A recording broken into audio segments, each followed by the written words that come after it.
शहर नकादरी में एक रईस खानदान रहता था जिसके सरबराह हाजी करीम बख्श थे।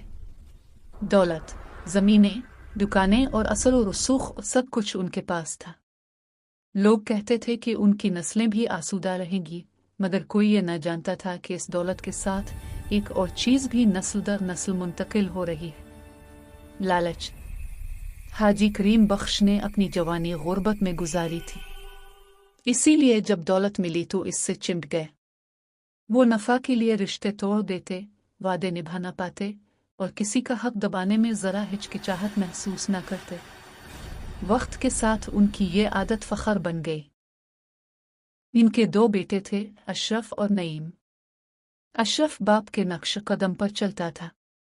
उसे दौलत से मोहब्बत थी, इंसानों से नहीं।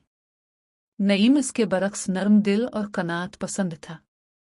वो अक्सर बाप को समझाता, अब्बा जान, सब कुछ साथ नहीं जाता, कुछ छोड़ना भी पड़ता है। मगर जवाब में सिर्फ एक जुमला मिलता, जो छोड़ देता है वही खाली हाथ रह जाता है। वक्त गुजरता गया। हाजी करीम बख्श का इंतकाल हुआ। वसीयत में दौलत बराबर तकसीम की गई, मगर साथ ही एक पुराना संदूक भी छोड़ा गया जिस पर लिखा था, ये विरासत इसी के लिए है जो सबसे ज्यादा हकदार हो। दोनों भाइयों की नजरें इस संदूक पर जिम गई। अशरफ ने फौरन कहा, यह जाहिर है कि ये मेरे लिए है, मैं ही बाप के कारोबार को समझता हूं। नईम खामोश रहा।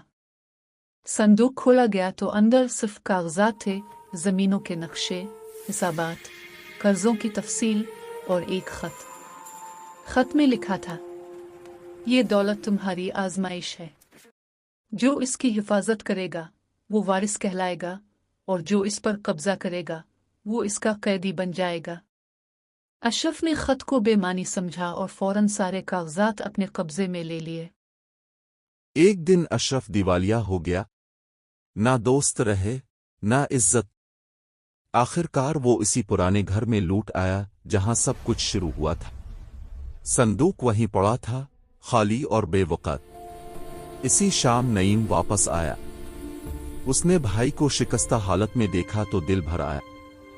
अशरफ ने रोते हुए कहा, बाप ने सच कहा था, मैं वारिस नहीं, कैदी बन गया।